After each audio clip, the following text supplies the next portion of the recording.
আসসালামু আলাইকুম। আমরা সবসময় বিয়ে পড়ায় তখন আনন্দ লাগে, বিয়ে বাড়ির পরিবেশ দেখে ভালো লাগে। ২ টা মানুষ একসাথে হয় ভালো লাগে। তো এর মাঝখানেও আমার মাঝে মধ্যে খারাপও লাগে মন। যখন দেখি কেউ ডিভোর্স দিতেছে, অত্যাচার হইতাছে। অত্যাচার হইলে তখন মেয়েটা অসহায় হয়ে যায়। একটা মানুষ যখন অসহায় হয়ে যায়, তখন পৃথিবীটা একদম নিঃস্ব মনে হয়। তো এক আপু আসছে আমার কাছে যে সে তার হাসব্যান্ডের সাথে থাকবে না। কারণ সে নেশা করে।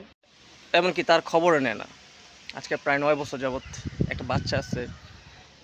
মানে বিয়ে করার ২ বছর, বাচ্চা হওয়ার ১ বছর পর থেকে আর কোনো খবর না। আজকে বাচ্চাটার ৯ বছর। তাদের এমনি বিয়ে নাকি ১০ বছর হইছে। ১০-১১ আরকি, সামথিং লাইক দ্যাট। তো আজকে আসার পরে আমি পরে বললাম, ঠিক আছে, এটা একটা ডিফিকাল্ট একটা কাজ। এত বড় একটা বাচ্চা হয়ে গেছে, বাচ্চা আছে। তো আমি কোর্ট থেকে আরকি ডিভোর্সটা করে আনলাম। ডিভোর্স নোটিশ এটা। একদম কোর্টের সিল দেওয়া, অ্যাডভোকেটের সিল দেওয়া কমপ্লিট।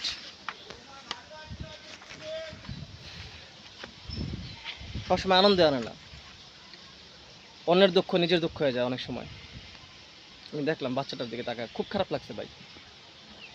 তো প্রত্যেকটা পুরুষকে আমি অনুরোধ করব, যখন আপনি বিয়ে করবেন একটা দায়িত্ব নিয়ে করবেন।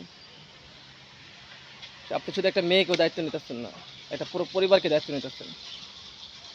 আপনার বাচ্চাটার কথা চিন্তা করে হলেও আপনার উগ্র হওয়াটা ঠিক হয় না। উগ্রতা দিয়ে কখনো সুন্দর একটা ফ্যামিলি নেতৃত্ব দেওয়া যায় না। ভালোবাসা এবং ভদ্রতা দিয়েও কিন্তু অনেক কিছু করা যায়। তো যাক, ডিভোর্স হয়ে গেছে, এখন তারা আর স্বামী স্ত্রী নাই।